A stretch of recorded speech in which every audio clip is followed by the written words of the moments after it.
Pentamento in art is the reappearance of aspects of a painting that have been painted over. Perhaps the artist wanted to correct something or reconsidered an aspect of the work. With time and fading, or infrared technology, those original marks can start showing through, giving a glimpse at something that was covered up and not meant to be seen. Pentiment, the 2022 video game by Obsidian, tells the story of scribe and journeyman artist Andreas Maler. Visiting a small town in Bavaria in the 16th century, he is working on creating his masterpiece when he gets embroiled in a murder mystery. In this narrative adventure, which takes place over the span of 25 years, you are writing and illustrating the story. Of the village of Tassing and its people, of the abbey which looms over it, and the murder you investigate. Visually, this is made clear right from the start.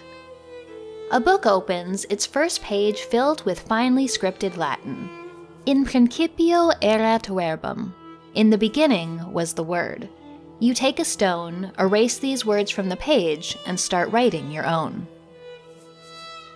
Pentiment is a very text-heavy game. You'll be doing a lot of reading. However, it's not just the words themselves that convey the world and the characters to you. A lot of the world building is done with visuals.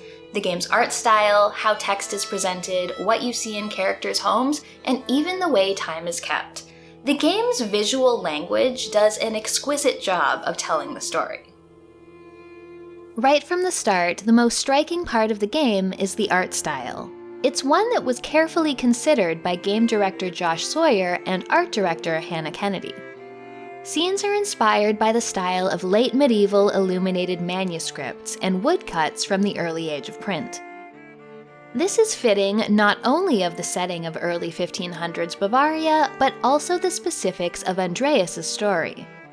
As a journeyman artist, Andreas is working in the scriptorium of the local abbey, illuminating or illustrating the handwritten books copied by the monks who work as scribes. Scenes in the game adhere to this style closely, though with their own flair. They're heavily stylized, use bold colors, present people in three-quarter view, and have a medieval artist's strange concept of what horses look like.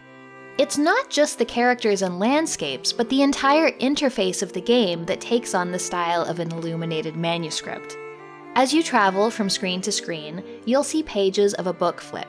When talking to other characters, you can learn more about a term which may be unfamiliar by pressing select. This zooms out on the page, giving you both a definition as well as illustrations in the margins. And your journal, where you keep notes on characters, quests, and maps, are all in handwritten book form as well. The style is incredibly cohesive with the story that's being told. There's even a slightly different art style when you actually delve into books and illustrations that Andreas is looking at. Some of the most charming parts of the game involve looking at real books like the Aeneid. These are presented with an even more true-to-history look, even as Andreas and other characters appear within its pages and discuss the story's meaning and context. These books are close in style to the rest of the game, but just different enough to make them stand out. There's no voice acting in Pentiment, but the art and animation still manage to give each character a voice. How dialogue text appears on screen does a lot of heavy lifting to let us know about each character and how Andreas perceives them. The first way this is done is through font. The game uses a number of different fonts to indicate each character's social strata and level of education. Peasants, who have little education and may well be illiterate, use a rather plain, flowing script. Those who are university educated, like Andreas himself, write in a font that is much bolder, more legible, and neat. Continuing to enforce the idea that Pentiment is a story that is being written as you play, the text appears letter by letter, as if handwritten, accompanied by the sound of a quill scratching against parchment. The intricate Gothic fonts used by educated members of the church appear in outline first, then are filled in. The dialogue of the town's printer, using an early printing press, has their text pressed into the page. Ink bleeds and gradually becomes faded as it runs out, then appears bolder, as if the quill has been dipped. Every character even has their own writing speed and error rate. Often you'll see mistakes or spelling errors which are erased and rewritten after the sentence completes. Those who are educated and confident in their linguistic ability make fewer mistakes, while those less comfortable or less meticulous with language make more. When characters are agitated, ink splatter appears as they write, and words which are emphasized, possibly said more loudly, shake as they appear, the feedback of the quill becoming more harsh. Words and ideas can also be emphasized with color. When God's name is taken, often in vain, it appears in red, these words appearing last, as anyone writing would have to use different ink for this. Other names or ideas Andreas considers important can appear in blue or green, letting you know to pay a bit extra attention. The most fascinating part of all of this is when someone's writing style changes due to a change in how Andreas perceives them. When he first meets the Baron Lorenz, his dialogue uses a scribe script, indicating someone literate if not overly educated.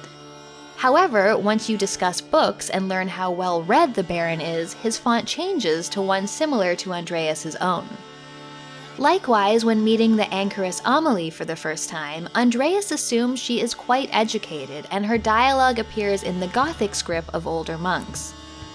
However, when told by the local father that she is not literate, her text changes to the peasant font. The murder mystery is what's most likely going to sell people on Pentiment. However, getting to know a place and its people over time is just as intriguing as playing detective. And of course, the two things overlap. The game's large cast of characters come from all walks of life. Peasants, journeymen, traders, monks, nuns, even lords. Andreas is in the unique position of being able to interact with and relate to all of them. He can, at least in the beginning, rather seamlessly incorporate himself into the lives of most of the people of Tassing. He has conversations with them, visits their homes, and observes and sometimes helps them with their work. What we see in each family's home gives a good idea of the lives they live. The Gertners are farmers in the south of town who give Andreas a place to stay. Their home is very humble, its main floor consisting mostly of a cooking fire and implements, a bare wood dining table with bench seating, and some uncomfortable-looking beds. They live a fraught existence, and the abbot's taxes are having a real toll on them. The homes of some of the tradespeople in town show a much different financial outlook. The home of Lucky Steinhauer, the local stonemason, shows his family is better off with simple decorations like wall hangings and a few extra candles burning at all times. And then there's the abbot's house, where you can find tablecloths, cushions on the dining chairs, curtains on the windows, and a roaring fireplace.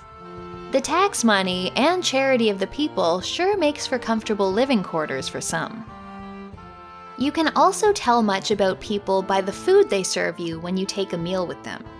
Andreas is welcome at most people's tables, and much conversation is done over a meal, with a close-up of the table and what's on it. While dining with the wife of the Baron, you're served quail. There's wine on the table, fancy utensils, and trays of desserts for afterwards. In the town, bread and cheese are staples, but some can afford to serve more. While dining with the printer's family, you'll also get sausages and egg pasta.